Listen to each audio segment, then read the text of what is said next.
যে কৃষকের ফসলের দাম পেতে হবে, সারে ভর্তুকি দিতে হবে, সারের দাম কমাতে হবে, ভর্তুকি দিয়ে বীজের দাম কমাতে হবে, সরকারকে ফসল কিনতে হবে। তা না, দুটো সরকার তুতু ম্যায় করছে। এ বলছে আমি ভালো তুই খারাপ, ও বলছে আমি ভালো তুই খারাপ। আর দেশের জনগণ, এই জেলার কৃষক, রাজ্যের কৃষক, তারা প্রতিদিন তাদের অবস্থা খারাপ হয়ে যাচ্ছে। এই কংগ্রেস সভাপতি এবং বন্ধুগণ, আমাদের অন্যান্য নেতারা তাদের কথা বলেছেন এবং 6টার সময়তে দুদিকেই ট্রেন আছে, ফলে তার বেশ খানিকটা আগে আমাদের এই সভা শেষ হবে। কারণ এটা শুরু,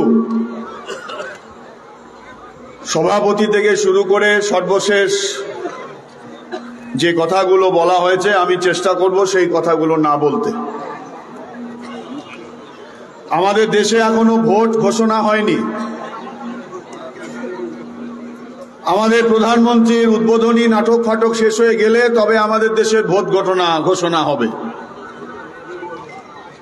কিন্তু সবাই আমরা জানি যে ভোট সামনে,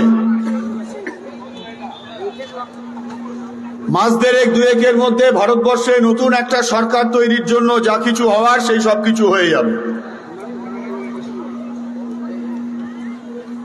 একটু আগে আপনারা শুনেছেন যে আমাদের পার্টির ডাকে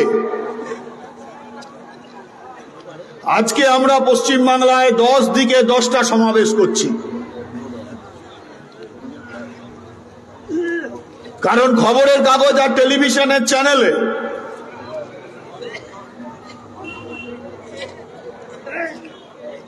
আমাদের কথা, আমাদের খবর তো সাধারণভাবে থাকে না, তাতে আমাদের কিছু যায় আসে না। লাল ঝান্ডার জন্ম খবরের কাগজে ছাপাখানায় হয়নি, লাল ঝান্ডার জন্ম কোন টেলিভিশন চ্যানেলের সন্ধ্যেবেলার আড্ডাতে হয়নি। লাল ঝান্ডার জন্ম হয়েছে জমির আলের ধারে, কারখানার বয়লারের সামনে, কারখানার গেটের সামনে, খেটে খাওয়া মানুষের লড়াই আন্দোলনের মধ্য দিয়ে। এই যেখানে আমাদের সভা হচ্ছে, এখন পূর্ব আর পশ্চিম বর্ধমান জেলার মাঝামাঝি জায়গা প্রায়। একদিকে উন্নত কৃষি অঞ্চল, আর পশ্চিম দিকে কাঁকসা ব্লকটা পেরোলে পরে উন্নত শিল্পের অঞ্চল। আমরা এই সভাতে মানুষের কাছে আমাদের কথা বলছি, আমরা আমাদের কথা বলছি, খেটে খাওয়া মানুষের কথা বলছি। এখন আমাদের এই অঞ্চলের মূল সমস্যা কি? আমাদের এই অঞ্চলের মূল সমস্যা হলো গ্রামের যে কৃষক, ফসল ফলাতে তার যা খরচা হয়, সরকার দিন দিন ভর্তুকি তুলে নিচ্ছে, সারের দাম বেড়ে যাচ্ছে, শুধু দাম বাড়ছে তাই নয়, পূর্ব বর্ধমান জেলা, তার মধ্যে গলসি ব্লক, সব থেকে ভালো ফসল যে জায়গাগুলো হয় তার মধ্যে এই গলসি ব্লকে আছে। প্রতি বছর চাষের সময় সারের আক্কারা দেখা যায় বাজারে, কালোবাজারি হয়, সারের দাম বেড়ে যাচ্ছে। দুটো সরকারের নীতির ফলে বিদ্যুতের দাম বেড়েছে, সেচের জলের দাম বেড়েছে, বীজের দাম বেড়েছে। আর আগে যেমন বামফ্রন্টের সরকার থাকার সময়ে জেলা পরিষদ, পঞ্চায়েত সমিতি,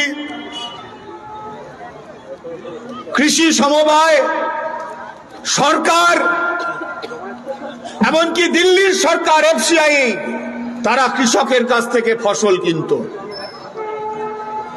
আর পশ্চিমবঙ্গে তৃণমূল কংগ্রেসের জামানায় ওরা যেমন সব জায়গায় লুটপাট চালিয়েছে,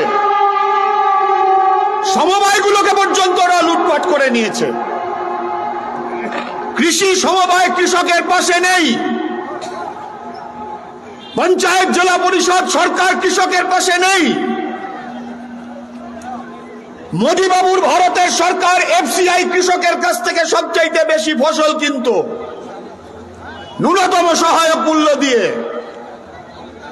এফসিআই কৃষকদের কাছ থেকে ফসল কেনা কমিয়ে দিয়েছে, কার্যত বন্ধ করার দিকে চলে গেছে। তাহলে চাষে খরচ বাড়ছে, অথচ সে বাজারে কৃষকের ফসলের দাম নাই। আপনি বাজারে চলে যান, চালের দাম ডালের দাম হু হু করে বাড়ছে, অথচ আপনি জমিতে কৃষকের কাছে যান, সে ধানের দাম পাচ্ছে না, সে আলুর দাম পাচ্ছে না, সে পাটের দাম পাচ্ছে না, সে সবজির দাম পাচ্ছে না। এখন তো এইটাই মূল সমস্যা, যে কৃষকের ফসলের দাম পেতে হবে, সারে ভর্তুকি দিতে হবে, সারের দাম কমাতে হবে, ভর্তুকি দিয়ে বীজের দাম কমাতে হবে, সরকারকে ফসল কিনতে হবে। তা না, দুটো সরকার তুতু ম্যায় করছে। এ বলছে আমি ভালো তুই খারাপ, ও বলছে আমি ভালো তুই খারাপ। আর দেশের জনগণ, এই জেলার কৃষক, রাজ্যের কৃষক, তারা প্রতিদিন তাদের অবস্থা খারাপ হয়ে যাচ্ছে। এই সমাবেশ থেকে আমরা ডাক দিচ্ছি, একটু আগে দীপশিতা বলেছে এই জেলা কৃষক আন্দোলনের জেলা, বড় বড় লড়াই হয়েছে, কৃষকদের লড়াই। বামফ্রন্টের সময় কৃষক, গরিব কৃষক, ভাগ চাষি, বর্গাদার, সে জমি পেয়েছে, জমি, ফসলের অধিকার প্রতিষ্ঠা হয়েছে, এমনি এমনি হয়নি, লড়াই করে হয়েছে। গরিব মানুষের অধিকার প্রতিষ্ঠা হয়েছে বামফ্রন্টের সময়, গরিব জমি পেয়েছে। আগের সরকারের তৈরি করা যে সিলিং, সেই সিলিং এর বাইরে থাকা জমি লড়াই করে লাল ঝান্ডাকে সামনে রেখে ফসল বোনার সময়, ধান কাটার সময় আলের ধারে লাল ঝান্ডাটাকে গুঁজে দিয়ে তফসিল, আদিবাসী, সাধারণ গরিব মানুষ তারা লড়াই করে জমির উপর, ফসলের উপর অধিকার প্রতিষ্ঠা করেছিল।